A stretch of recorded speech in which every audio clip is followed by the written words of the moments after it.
Marcus Blackwell opened his front door at 9 o'clock on a freezing winter evening, expecting a delivery. Instead, he found a young woman holding a small boy bundled in a red winter coat, both covered in snow. The woman's face was pale with cold and exhaustion, her eyes filled with desperate hope and fear. "I'm so sorry to bother you," she said, her voice shaking. "I'm your neighbor from down the street. My name is Ella. My heating broke an hour ago, and it's dropping below freezing tonight. I called every repair service, but no one can come until tomorrow. My son has asthma, and I'm terrified about him sleeping in the cold." She paused, swallowing hard. "Can we stay here just for tonight? Please? I have nowhere else to go." Marcus stood frozen for a moment, taking in the scene. At 37, he'd built a pharmaceutical empire worth hundreds of millions, but his personal life was a carefully constructed fortress.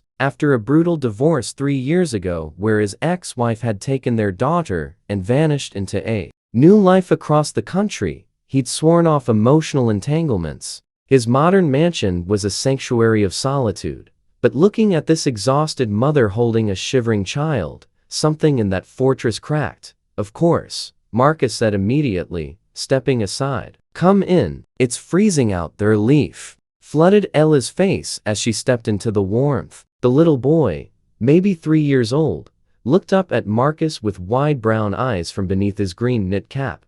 "Thank you," Ella breathed. "I promise we'll be gone first thing in the morning. I won't intrude. I just couldn't let him sleep in that cold." "You're not intruding. I'm Marcus, by the way. I'm Ella Harper. This is my son, Noah. We moved into the neighborhood about 2 months ago." I meant to introduce myself properly, but I've been so busy with work and Noah that I haven't had the chance. Marcus led them to the living room, turning up the thermostat. Noah was shivering despite his heavy coat, and Marcus could hear a slight wheeze in the child's breathing.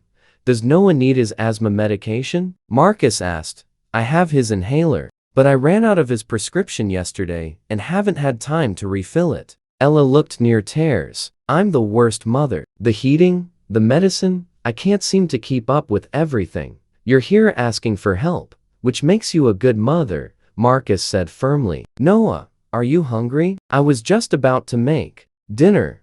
The little boy nodded shyly. Over the next hour, Marcus prepared a simple meal of pasta and vegetables while Ella helped Noah out of his winter gear. As they ate, the story emerged. Ella was a single mother working as a graphic designer from home while raising Noah alone. His father had left when Noah was 6 months old. Money was always tight, repairs were always delayed, and keeping up with the toddler while working full-time left no room for error. "The furnace has been making weird noises for weeks," Ella admitted. "I knew I should call someone, but the quotes I got were so expensive. I kept putting it off, and now it's completely dead, and it's going to cost even more to fix." "How much are they charging?" Marcus asked. $3,000. "I don't have that. I've been trying to save, but between rent, Noah's medical costs, childcare, everything just disappears." Marcus watched Noah carefully eating his pasta, occasionally looking up at his mother to make sure she was still there. The child's vulnerability reminded Marcus painfully of his own daughter at that age. "I have a contractor who owes me a favor," Marcus said. "Let me call him. He can probably fix it for cost of parts only." "I couldn't ask you to do that." "You're not asking. I'm offering." After dinner, Marcus set them up in one of his guest suites with fresh towels and comfortable beds. Noah was exhausted and fell asleep almost immediately. Ella tucked him in, then joined Marcus in the living room. "I don't know how to thank you," she said quietly. "Most people would have just said no and closed the door. Most people aren't in a position to help. I am. It's really that simple." Ella studied him. "You live alone in this huge house?" "I do. My ex-wife took our daughter 3 years ago in the divorce. She's 7 now. I see her twice a year. The house was supposed to be for all of us, but now it's just me and too much empty space." "I'm sorry. That must be incredibly painful."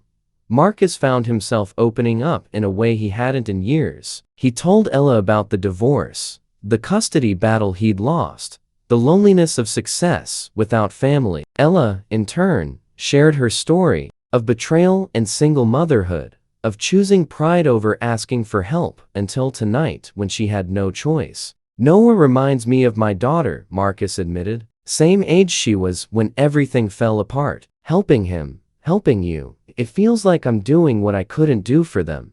You're doing more than you know. Not just the housing tonight or the furnace repair. You're showing Noah that good men exist. After his father left, I've been so scared about what kind of male role models he'll have. Over the next days, Marcus's contractor friend fixed Ella's furnace at cost. But Marcus found himself reluctant to let them return to just being neighbors he never saw. He invited them for dinner, helped with Noah when Ella had deadlines, simply showed up and became present in their lives. Noah adored Marcus, following him around asking endless questions about everything. Ella, initially wary of accepting too much help, gradually let Marcus into their small family. 3 months after that snowy night, Marcus invited Ella and Noah to dinner at his house. Noah's asleep in the guest room, Ella said after they'd put the tired toddler to bed. He told me earlier that he wishes we could live here all the time because Mr. Marcus makes mommy smile. Does he? Marcus asked softly. He does. More than I've smiled in years. Ella took a breath. Marcus, I need to be honest with you. I'm falling in love with you, but I'm terrified. I can't afford to make another mistake. Noah can't handle another man leaving his life. Marcus took her hands. Ella, that night you knocked on my door asking to stay just for tonight. You were thinking about survival, about keeping Noah safe and warm. I was thinking I was just being a decent neighbor, but what actually happened was you gave me back something I'd lost: purpose, connection, family. He pulled her close. I'm not going anywhere. I'm not Noah's father walking away or your ex leaving you to struggle alone. I'm the man who wants to wake up every morning with you and Noah in my life. Not just for tonight, but for every night. People will say I'm using you for your money.